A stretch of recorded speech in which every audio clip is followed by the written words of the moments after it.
മരണം ഒരു രംഗബോധമില്ലാത്ത കോമാളിയാണെന്ന് പറയുന്നത് എത്രയോ ശരിയാണ്. കാരണം ഒട്ടും പ്രതീക്ഷിക്കാതെ നിമിഷ നേരം കൊണ്ടാണ് 18കാരിയായ ഈ പെൺകുട്ടിയെ മരണം കവർന്നെടുക്കുന്നത്. ഇന്നുച്ചയ്ക്ക് ആലപ്പുഴ ബീച്ചിന് സമീപത്താണ് ഈ സംഭവം നടക്കുന്നത്.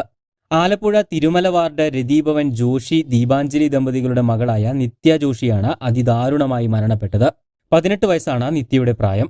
ഇന്ന് ഉച്ചയോടുകൂടിയാണ് നിത്യയും സുഹൃത്തായ 24കാരനായ ആദർശും കൂടി ആലപ്പുഴ ബീച്ചിലേക്ക് എത്തുന്നത്. എന്നാൽ ബീച്ചിലെത്തി കുറച്ച് സമയം കഴിഞ്ഞപ്പോഴേക്കും കനത്ത മഴയും ശക്തമായ കാറ്റും അനുഭവപ്പെടുകയായിരുന്നു.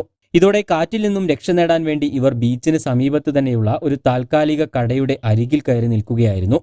ഇതിനിടെ ശക്തമായ ഒരു കാറ്റ് വീശിയതോടെ ഈ കടയൊന്നാകെ ഇരുവരുടെയും ദേഹത്തേക്ക് വന്ന് പതിക്കുകയായിരുന്നു. ഉടൻ തന്നെ അവിടെ ഉണ്ടായിരുന്ന ആളുകൾ ഓടിക്കൂടി രണ്ടുപേരെയും പുറത്തെടുക്കുകയും ആശുപത്രിയിൽ പ്രവേശിപ്പിക്കുകയും ചെയ്തു. എന്നാൽ നിത്യയുടെ ജീവൻ രക്ഷിക്കാൻ സാധിച്ചില്ല. ഗുരുതരമായി പരിക്കേറ്റ സുഹൃത്ത് തീവ്ര പരിചരണ വിഭാഗത്തിൽ ചികിത്സയിൽ തുടരുകയാണ്. അതുപോലെ തന്നെ ഇന്നലെയാണ് 16 വയസ്സ് മാത്രം പ്രായമുള്ള ഒരു +2 വിദ്യാർത്ഥിയെയും മരണം കവർന്നെടുക്കുന്നത്.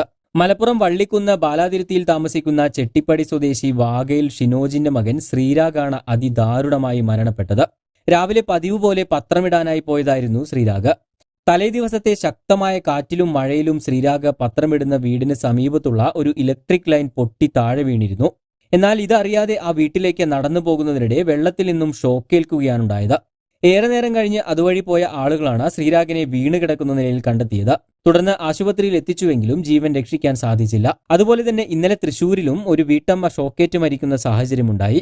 ഇന്നലെ രാത്രിയോടുകൂടിയാണ് സംഭവം നടക്കുന്നത്. പുന്നമ്പറമ്പ് ഉന്നതിയിലെ ഈശ്വരന്റെ മകൾ രേണുകയാണ് വൈദ്യുതാഘാതമേറ്റ് മരണപ്പെട്ടത്. വീടിന്റെ പുറകുവശത്തുള്ള ലൈറ്റ് ഓൺ ചെയ്യാൻ വേണ്ടി പോയതായിരുന്നു രേണുക. ആ സമയം അവിടെ ശക്തമായ മഴയും കാറ്റും അനുഭവപ്പെട്ടിരുന്നു. എന്നാൽ ഇതിനിടെ പുറത്തുള്ള ഗ്രില്ലിൽ പിടിച്ചതോടുകൂടി ഷോക്കേൽക്കുകയായിരുന്നു. രേണുകയ്ക്ക് ഷോക്കേറ്റപ്പോൾ തൊട്ടടുത്ത് കളിക്കുകയായിരുന്ന 10 വയസ്സുകാരിയായ മകൾ ദേവാഞ്ജന അമ്മയെ പിടിക്കാനായി ഓടിയെത്തി. ഇതോടെ കുഞ്ഞിനും ഷോക്കേൽക്കുകയായിരുന്നു. തുടർന്ന് നിലവിളി കേട്ട് ഓടിയെത്തിയ രേണുകയുടെ സഹോദരൻ രജീഷും സമീപവാസികളും ചേർന്നാണ് ഇരുവരെയും ഉടൻ തന്നെ ആശുപത്രിയിൽ പ്രവേശിപ്പിക്കുന്നത്. എന്നാൽ രേണുകയുടെ ജീവൻ രക്ഷിക്കാൻ സാധിച്ചില്ല. മഴ പെയ്ത് ഗ്രില്ലിൽ ഈർപ്പം നിന്നതും വയറിങ്ങിലെ അപാകതകളുമാണ് മരണത്തിനിടയാക്കിയത് എന്നാണ് കരുതുന്നത്. മഴക്കാലം വന്നെത്തിയതോടെ ഇത്തരത്തിലുള്ള അപകടങ്ങളെയെല്ലാം നമ്മൾ കരുതിയിരിക്കേണ്ടത് അത്യാവശ്യമാണ്.